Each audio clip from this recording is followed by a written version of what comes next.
नमस्कार, मैं हूं कोमल शर्मा और आप देख रहे हैं न्यूज 21। शुरुआत करते हैं जोहार झारखंड बुलेटिन की। खबर है, चंपाई सोरेन जामताड़ा दौरे पर पहुंचे और पुसाई मोड़ पर विभिन्न आदिवासी संगठनों तथा भाजपा कार्यकर्ताओं ने उनका जोरदार स्वागत किया। मीडिया से बातचीत में उन्होंने समथाल परगना में हजारों एकड़ आदिवासी जमीन पर अवैध कब्जे का आरोप लगाया और इसे आदिवासी अस्तित्व पर हमला बताया। चंपाई सोरेन ने कहा कि देश संविधान से चलता है, किसी व्यक्ति या पार्टी की इच्छा से नहीं, और एसआईआर हर हाल में लागू होगा। उन्होंने पैसा कानून पर भी सवाल उठाया, बताया कि सरकार इसे लागू करने का दावा कर रही है, लेकिन कानून अभी तक सार्वजनिक नहीं किया गया। पूर्व मुख्यमंत्री ने चेतावनी दी कि आदिवासी समाज अब जागरूक है और जल, जंगल, जमीन व स्वशासन के अधिकारों के लिए पीछे नहीं हटेगा। आने वाले दिनों में समथाल परगना और राज्य में आंदोलन और तेज होने की संभावना है। जामताड़ा से शेख शमीम की रिपोर्ट।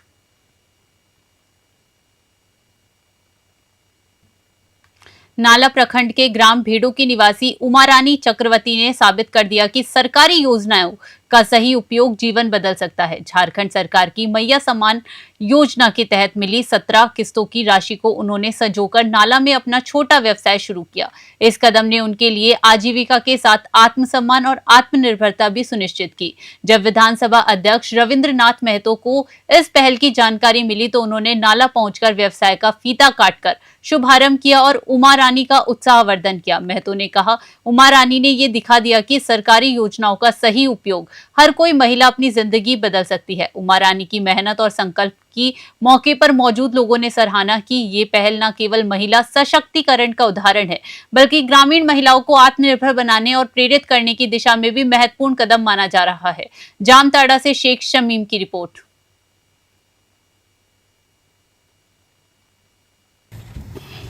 बहुत ही खुशी की बात है कि हमारा ही नाला विधानसभा का एक बेटी बड़ी मेहनत से जो मैया सम्मान योजना का लाभ इनको पिछले 17 महीना से मिल रहा है, सारे पैसा को इकट्ठा करके इस गुमटी को खड़ा किए हैं और इस गुमटी में यहाँ के उपयोगी सामान, तरह तरह के सामान बेचने का काम यानी व्यवसाय करने का काम इन्होंने प्रारंभ कर रहा है।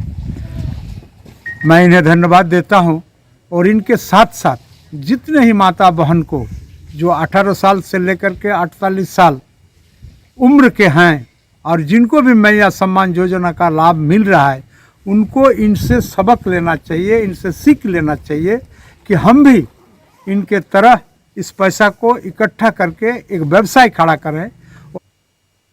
रेलवे स्टेशन के ठीक बगल में बने कोयला डंपिंग यार्ड ने स्थानीय लोगों की परेशानी बढ़ा दी है। लगातार उड़ती धूल और गंदगी के कारण आसपास के मोहल्ले में रहने वाले लोग सांस लेने में कठिनाई, आंखों में जलन और स्वास्थ्य संबंधी समस्याओं का सामना कर रहे हैं। स्थानीय नागरिकों का कहना है कि दिन रात कोयले की धूल से बच्चों सहित पूरे इलाके में स्वास्थ्य संकट बढ़ रहा है। कई बार जनप्रतिनिधियों और प्रशासन को शिकायत करने के बावजूद अब तक कोई ठोस कार्यवाही नहीं हुई है। लोगों का आरोप है कि चुनाव के समय नेताओं ने दौरा किया था, लेकिन अब उनकी बेरुखी और अनदेखी से नाराजगी बढ़ रही है। रेलवे स्टेशन जैसे संवेदनशील इलाकों में नियमों की अनदेखी और प्रदूषण स्वास्थ्य के लिए गंभीर खतरा बन रहा है। दुमका से आशीष यादव की रिपोर्ट।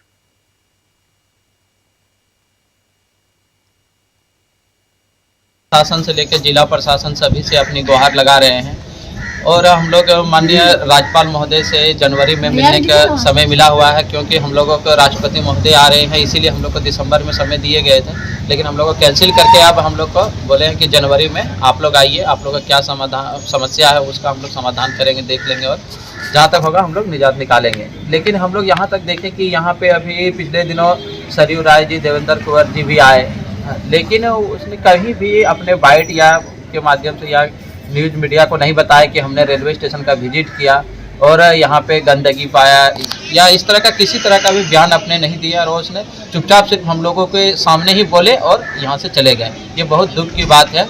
जनप्रतिनिधि को हम लोग जबकि बोले हुए हैं, यहाँ के समस्या के बारे में बताए हैं, तो जन समस्या को उनको सुनना चाहिए था।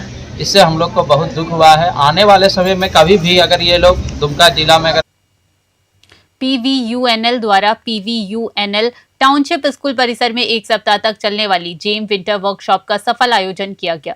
इसका उद्घाटन CO AK सहगल और रेणु सहगल अध्यक्ष स्वर्ण रेखा महिला समिति ने किया। कार्यशाला में आसपास के गांवों से चयनित 26 बालिकाओं ने भाग लिया। कार्यशाला में बालिकाओं को कला और शिल्प, गणित और विज्ञान की बुनियादी समझ, भावनात्मक और शारीरिक विकास, आत्मरक्षा, आत्मविश्वास और व्यक्तिगत विकास से संबंधित प्रशिक्षण दिया गया। सीईओ AK सहगल ने कहा कि बेटियां समाज की अनमोल धरोहर है और उन्हें अपनी छवि प्रतिभा पहचान कर आत्मनिर्भर बनने के लिए प्रेरित किया। रेणु सहगल ने भी बालिकाओं को आत्मबल और आत्मविश्वास बढ़ाने हेतु ऐसे कार्यक्रमों के महत्व पर प्रकाश डाला। पतरातू से विकास पाठक की रिपोर्ट।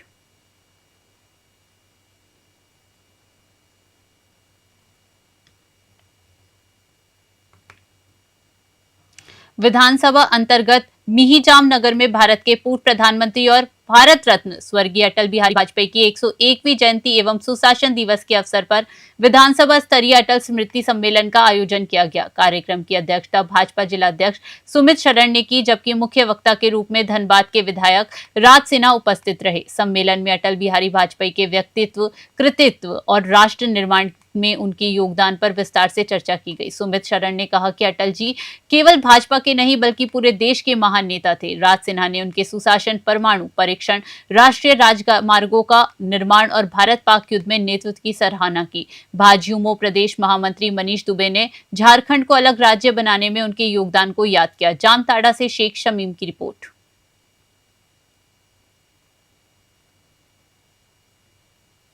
देखिए, अटल जी का जो व्यक्तित्व इतना प्रभावी है, इतना विशाल है कि आज भी देश, खास करके हम भारतीय जनता पार्टी के कार्यकर्ता मानते हैं कि अटल बिहारी वाजपेयी जी का आशीर्वाद हम लोगों के साथ है, उनकी प्रेरणा हमारे साथ है और यह वक्त जो है वो 19वीं शताब्दी वक्त है। इसलिए भारतीय जनता पार्टी ने उनके कृत्यों को, उनके व्यक्तित्व को, उनके किए गए प्रधानमंत्री के रूप में जो उन्होंने कार्य किए, जिसको हम उनके प्रधानमंत्री काल को हम सुशासन मानते हैं और उनके जन्मदिन को हम सुशासन दिवस के रूप में मानते हैं। क्योंकि कांग्रेस के सुशासन के बाद जब वाजपेयी जी सरकार संभाले तो बिल्कुल एक व्यवस्थित ढंग से उन्होंने सरकार चलाया, जिसमें कि भ्रष्टाचार के लिए कोई जगह नहीं। इस देश के अंदर अनेकों योजनाएं, चाहे वो ग्राम सड़क योजना हो जिसके तहत आज ग्रामों को शहर से जोड़ने की योजना। झारखंड बुलेटिन में फिलहाल के लिए इतना ही। देश विदेश की बड़ी खबरों के लिए बने रहिए News 21 पे। नमस्कार।